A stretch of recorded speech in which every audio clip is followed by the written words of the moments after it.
Valérie, est-ce que tu peux nous dire un petit peu où on en est, sachant que pour nous, effectivement, comme on le disait en introduction, on parle plus véritablement d'objets connectés, mais d'objets intelligents.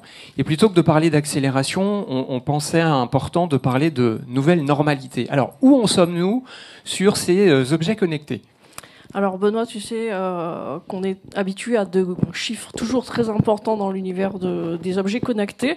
Donc c'est peut-être un peu moins vrai par rapport à il y a quelques années. Néanmoins, vous voyez ici des derniers chiffres qui nous montrent que 127 nouveaux objets sont connectés à Internet chaque seconde. On parle toujours de 75 milliards de dispositifs connectés en ligne à l'horizon 2025.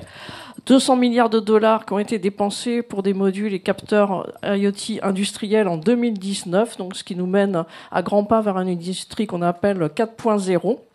Il faut savoir aussi que, par exemple, sur le premier trimestre de l'année 2020, la pandémie a fait en sorte que les ventes d'objets connectés ont progressé de 30% selon IDC. Donc voilà, des chiffres qui sont toujours importants. Et témoin aussi de l'attrait des objets connectés, c'est le fait qu'on a maintenant des nouvelles dénominations. Par exemple, pour la médecine, on parle de IoMT. Donc pour désigner l'univers des objets connectés dans le domaine de la médecine et de la IIoT dans le domaine industriel, donc ce qui témoigne d'un engouement pour tout cet univers connecté dans ces univers industriels et médecine. Alors, est-ce que le ciel est complètement bleu dans cet univers de l'Internet des objets ? Alors, c'est vrai qu'il y a un succès indéniable, mais qui est inégal selon les secteurs. Effectivement, il y a quelques années, on parlait beaucoup d'objets connectés au niveau B2C. Aujourd'hui, la réalité, c'est que l'engouement, il est très fort du côté industriel, et c'est vraiment une réalité incontestable. Ce qu'on voit aussi, c'est un certain nombre d'écarts géographiques. C'est vrai que le succès n'est pas égal dans tous les territoires, notamment en France. Par rapport à d'autres pays, on est peut-être un petit peu en retrait. Alors ça peut s'expliquer peut-être par le tissu de PME important dans notre pays. Faut savoir qu'en Europe, par rapport par exemple aux États-Unis, on a quand même un certain nombre de pays qui se détachent, qui sont en avance. On peut parler du Danemark, des Pays-Bas, de la République tchèque ou de la Finlande par exemple. La Chine. Alors la Chine, c'est vrai qu'on en a beaucoup parlé cette année, notamment par rapport aux tensions entre les États-Unis et la Chine, par rapport au sujet de Huawei. Alors c'est vrai que Huawei, on en a beaucoup parlé autour des smartphones et de la 5G. Ça n'est pas que ça. C'est un leader aussi incontesté au niveau des objets connectés, puisque vous voyez ici le nombre de partenaires de référence, plus de 2000 dans l'univers des objets connectés. Donc là aussi un acteur de poids.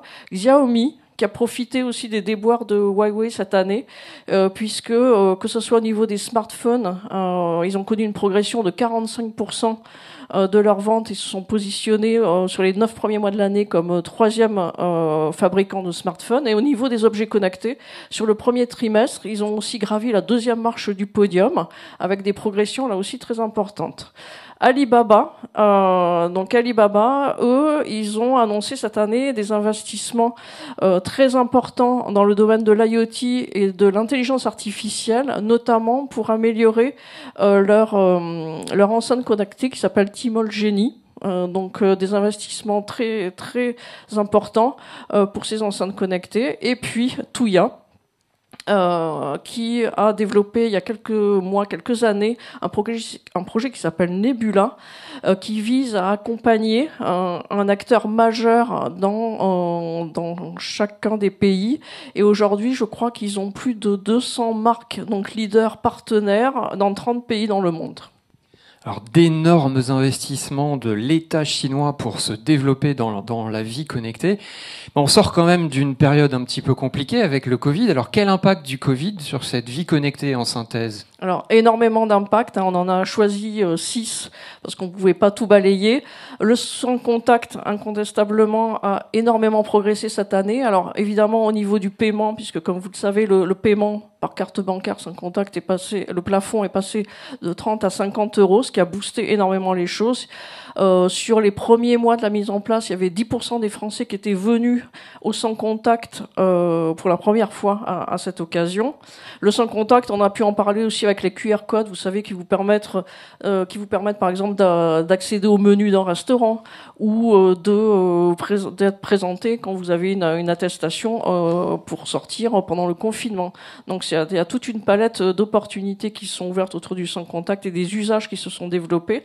La médecine, la téléconsultation, 100% des médecins ont eu recours au moins une fois à la téléconsultation.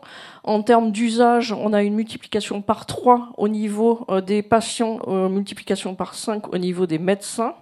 La supply chain, bien sûr, la data, très utile, et l'intérêt des objets connectés au niveau de ce sujet-là est indéniable. Des technologies sur lesquelles on a un petit peu moins communiqué. Alors, il s'agit surtout d'une question de communication plus que de réalité des projets, puisque derrière la blockchain ou la smart city, il y a bien évidemment eu des projets qui se sont poursuivis, bien sûr, cette année.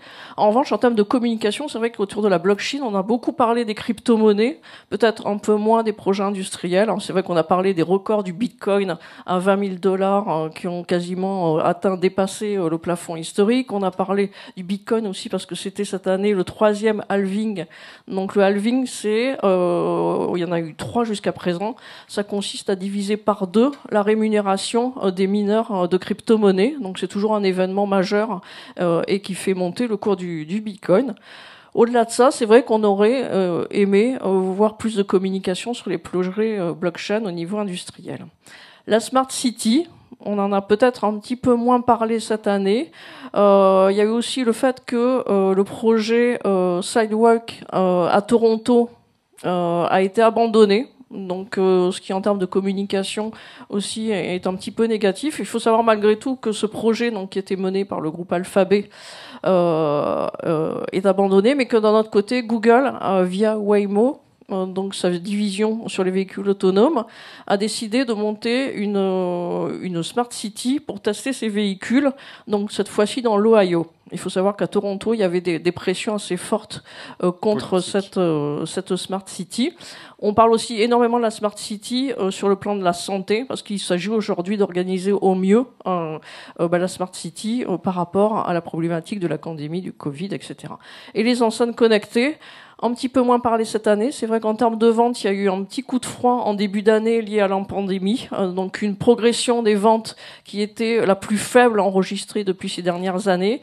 Et puis des freins, que ce soit au niveau de la confidentialité, de la vie privée, de la fiabilité des enceintes connectées, qui est un petit peu questionnée à la fois par les régulateurs et à la fois par le grand public. Donc qui fait que cette année, ça a été un petit peu une communication en demi-teinte pour cet univers des enceintes connectées.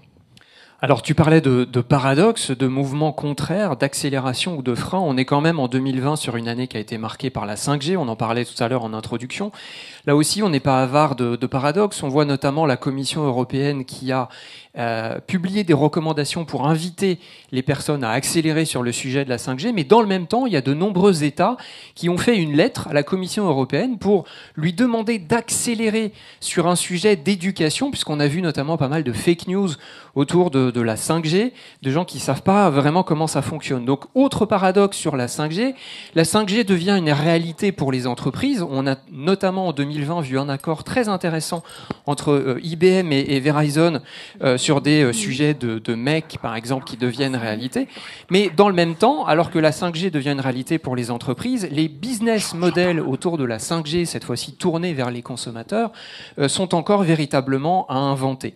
On est sur une année qui, on le voit par exemple pour Qualcomm, fabricant de puces pour booster ces logiques 5G, enfin, des chiffres à plus 35 pour le 4e trimestre 2020. Dans le contexte actuel, c'est quand même intéressant à noter. On a vu Intel nous parler de sa 11e génération adaptée 5G pour l'Internet des objets. Donc tout ça, finalement, accélère. Mais dans le même temps, en France, sur la 5G, on est un petit peu en retard. Il y a eu dans les enchères un peu de retard. Et puis on voit encore des demandes de moratoire avec certaines municipalités qui sont suspicieuses. Voilà, donc c'est un petit peu compliqué dans ce monde de paradoxes. Ce qui est intéressant, finalement, on vous le disait déjà l'année dernière, et c'est pour ça qu'on veut parler de nouvelles normalités, d'accélération, c'est finalement que l'Internet des objets accélère par combinaison. En fait, on va associer l'Internet des objets avec différentes technologies. Je pense qu'on n'a jamais autant parlé de IoT que cette année, donc la combinaison entre l'Internet des objets et l'intelligence artificielle, qui nous fait passer finalement d'un monde d'objets connectés à un monde d'objets intelligents. Et c'est assez subtil finalement en termes de notions. Les deux mondes se nourrissent. L'Internet des objets fournissant une masse de data colossale que l'intelligence artificielle va permettre d'analyser. Donc l'intelligence artificielle donne une nouvelle réalité au big data. Et on voit par exemple, pour prendre un exemple concret, des éoliennes dont les pales aujourd'hui sont capables de s'adapter sans intervention humaine directement aux conditions climatiques pour optimiser leur fonctionnement. Donc, première chose, on passe de l'objet connecté à l'objet intelligent, totalement autonome. Et puis également un gros business autour de ce qu'on va appeler les hyperscalers. Là aussi, vous voyez une croissance à 2 chiffres, 32% jusqu'à l'horizon 2024, sur finalement ces intégrateurs, au-delà des logiques de plateforme, des solutions clés en main, notamment pour les entreprises, pour rentrer dans ce monde de la connexion, qui, il est vrai, est quand même un petit peu compliqué quand on veut rentrer dans l'industrie 4.0, réussir à connecter des machines anciennes, connectées en filaire avec des objets connectés en sans fil, c'est un véritable enjeu et on pourrait passer du temps à parler de cloud et de edge également dans les enjeux. Alors pour l'année prochaine, je vous invite à aller regarder les mots, les buzzwords que Gartner a retenus, qui sont assez intéressants. Il y a notamment un premier buzzword dont il nous parle. Il s'agit de l'Internet of Behaviors, donc l'Internet du comportement. Tu nous parlais tout à l'heure de mots spécifiques combinés entre l'Internet des objets et d'autres technologies. Bien là, par exemple, c'est la combinaison de logiques de reconnaissance faciale, de big data, avec finalement des objectifs pour des gouvernements, par exemple, qui vont analyser la présence, l'identification de certaines personnes sur certains lieux, avec des logiques de comportement. Dans les modes, on voit aussi le fait qu'on met des X partout. On est sur une année de l'expérience, donc vraiment centré consommateur, donc totale expérience, etc. Je vous invite à aller regarder tous ces mots-clés qui sont véritablement intéressants. Et pour nous, les principaux enjeux pour l'année à venir, eh bien, on reste quand même sur un enjeu de sécurité qu'il faut aller traiter. Malgré l'adoption du Cyber Security Act par le Conseil de l'Union européenne, on a vu Kaspersky a notamment noté, même avant la pandémie, une accélération x10 du nombre d'attaques sur les objets connectés. On est à plus de 105 millions d'attaques sur les objets connectés aujourd'hui. On a deux sujets sur la sécurité. On a un sujet de sécurité sur les data, on en parlera un petit peu plus loin dans la matinée, et on a un sujet de sécurité sur tout ce qui est également hardware. Alors, on voit des pays comme la Finlande, comme le Royaume-Uni, qui essayent de légiférer pour contraindre finalement les fabricants d'objets sur ces sujets.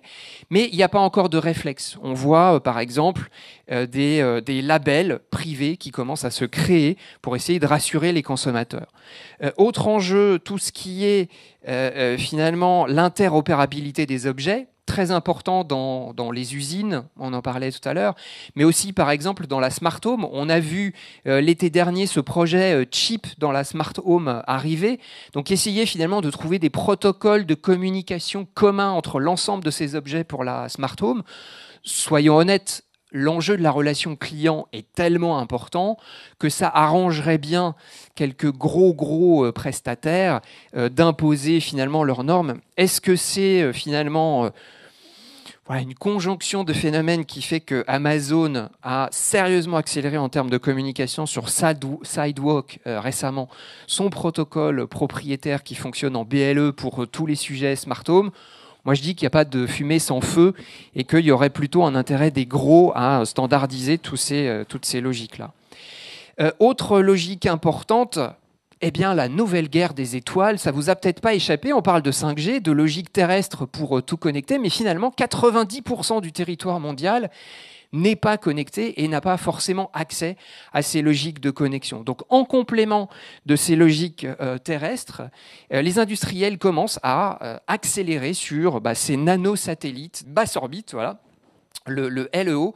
Alors, vous avez notamment Eutelsat qui est très développé sur le sujet, mais à suivre également des startups comme Kineis qui ont accéléré, qui ont levé des millions d'euros pour finalement lancer à l'horizon 2022-2023 des satellites qui vont servir à tout connecter. Et pour terminer, le dernier enjeu qui nous paraît important pour le futur, c'est la miniaturisation et notamment un enjeu très important pour redynamiser cette vie connectée. Tout le monde les attend, les fameuses lunettes connectées de réalité augmentée. Alors, c'est pas un secret. Tout le monde travaille sur ces sujets. On a notamment les sujets Orion et Stella sur lesquels ont déjà communiqué Facebook, mais Apple, qui est attendu au tournant, puisqu'on sait la capacité qu'a Apple à démocratiser ces sujets auprès du grand public. Il y a notamment un premier projet de lunettes connectées qui a été retoqué parce que les lunettes étaient trop grosses. Mais l'idée, finalement, c'est de pouvoir avoir des lunettes connectées avec des bagues interactives qui vont nous permettre de remplacer le recours au smartphone. Apple a déjà communiqué sur le fait que ces lunettes ne seraient pas équipées de caméras pour ne pas reproduire le problème des Google Glass, etc. Et pourraient également s'assombrir pour informer le public que vous êtes en train de consulter différents contenus. Alors, on pourrait également parler de ultra low power pour le futur. Mais voilà, en termes de temps, c'est un petit peu contraint. Donc, on a essayé de partager avec vous qu'est-ce qui nous avait marqué sur cette année 2020 et quels étaient les enjeux à venir. Mais voyez qu'on rentre vraiment dans une ère de normalisation. Il n'y a plus vraiment d'études sur